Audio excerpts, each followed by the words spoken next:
everybody. This is Pastor David. Happy Wednesday to you. It's a beautiful day here in Mount Pleasant, and I am glad to be able to come visit with you a little while today. We'll do just a brief visit today, and a lot of things going on. I came in this morning early, and actually I went by the property, and there's a bunch of construction going on up there. They're removing some deep tanks, fuel tanks on the campus, and just a lot of work being done all over the place. Then I get over here and the classics are meeting and they're planning 2 or 3 activities. They're working on their Christmas programs and the Christmas store for our kids, and we have a couple of fundraising projects going on. Just a lot of things are going on, and you can literally feel the energy as you drive up to the campus. You can, and I remember I kind of prophesied a couple months ago. I said, church, it's going to be a busy season for us. It's going to be a lot of things going on,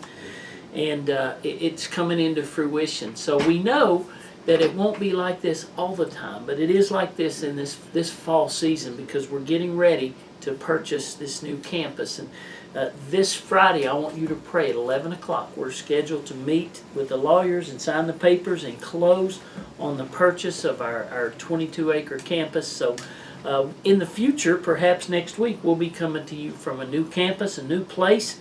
And I want you to see it. If you've not been able to see it, we have some activities coming up this fall. We have a men's breakfast this month that we're going to try to do on the campus. We have a fall festival next month, and a lot of things that we're going to try to do on the new campus before we move in for church, hopefully in November. So exciting times, and I'm excited for you to get to see it. Glad to visit. I want to give you a couple of things from Proverbs today. You know, we're studying Proverbs, and I extended our study 2 more Sundays, so this coming Sunday will be part 6. It's the last study we'll do on Proverbs. And so a couple of things from Proverbs chapter 3, a couple of principles that I have for us. And, number 1, we'll read verses 9 and 10. And the first thing that I want you to know is God owns everything. And I really own nothing, because everything I have belongs to God. He provided it for me. He gives it to me to use, and there's a purpose. So let me read. Let me read chapter 3, Proverbs, verses 9 and 10. Honor the Lord with your substance. Now, what does that mean here in this passage? What is your substance? It's the things that you have, that you possess, that you earn, that you use. Perhaps your job. The tools that you use in your life, you know, your smartphone, your computer, your recreation, all the things, your vehicles, all the things that you have because God gave you the ability to earn them and own them. But technically, at the end of the day, they belong to God because it all belongs to Him anyway. He just kind of lets us use it. So watch, honor the Lord with the things you have. That's an interesting concept. So if you think about our possessions and the things we have, you know, I think about, you know, let's just say my vehicle, my car. How can I honor God with my car? I can use it for Him, you know, not just for me. I can use it to get me around, to do things for the Lord, for the kingdom. So anyway, we go, honor the Lord with your phone. Honor the Lord with your computer. Honor the Lord with your television. Honor the Lord with your whatever. Honor the Lord with your, here's one. Honor the Lord with your money. Woo! We're getting, I know some people, when you talk about money, they're okay with everything. Preacher, you talk about hell and heaven and life and death, but don't get into my money now. It's funny to me. So honor the Lord with your substance, with the first fruits of your increase. That is, you work, you get paid, and the Bible teaches consistently that the top part of that really goes back to the Lord. It's a pretty good deal because He owns it all anyway. All He wants us to do is honor Him with 10%. That's called a tithe, which goes back into the Old Testament all the way through. So we honor the Lord with our stuff. Verse 10.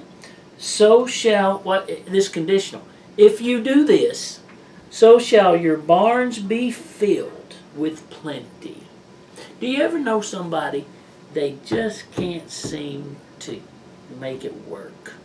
They just can't, end of the month, they just can't seem to make it work. Well, verse 10 says, if you honor the Lord with your substance, with your stuff, all your barns will be full. You'll have plenty, and your presses will burst out with new wine. You'll be blessed.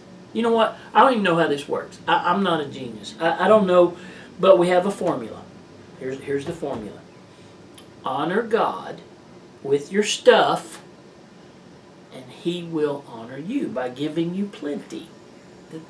I didn't write that, but I see it every day. As a pastor, I'll have people sitting in my office like, preacher, I just can't seem to make this work. I can't. I'm always short, and we do a lot of benevolence help here at our church. We help people. That's what we're here for. We help people with food. We have a little pantry. We help people with clothes. People come to me, and if their family, if you got children and you need food, we'll help you. That's what we're here for. But when I get the same people over and over and over, and I'm sorry, forgive me, in my mind I'm thinking, when are you going to figure this out, dude? We'll help you, but let me help you help yourself. How about that? And so maybe it's a matter of your priorities. Maybe if you read and realized, you know what, it's all God's anyway. Let me honor God with what's His. Then He said, my barns will be full. I will have all. Reminds me of a verse, Matthew 6:33. It says this, seek ye first the kingdom of God and His righteousness, and all these things will be added unto you. Now let me give you a translation for that. If you put God first in your life, with your stuff, your money, your energy, put God first, He will take care of you. If you neglect God, we don't have that promise. You may keep butting your head up against the wall if you leave God out. Now, sometimes people prosper and they don't give a rip about God. I see that. I get that. You know what God says about that? God says, you know what? He's getting His now. You better enjoy it. Because there's going to be an eternity that you're going to be without God. So, I'm going to stop right there. But I wanted just to remind you and me that when you take care of God's business, He takes care of yours. So maybe there, wherever you are, maybe that's something you've been wrestling with. And maybe this is for you today. I hope you'll come see us sometime. We have a great day planned this Sunday, 9:30 and 11 o'clock. I hope I'll see you then. Thank you.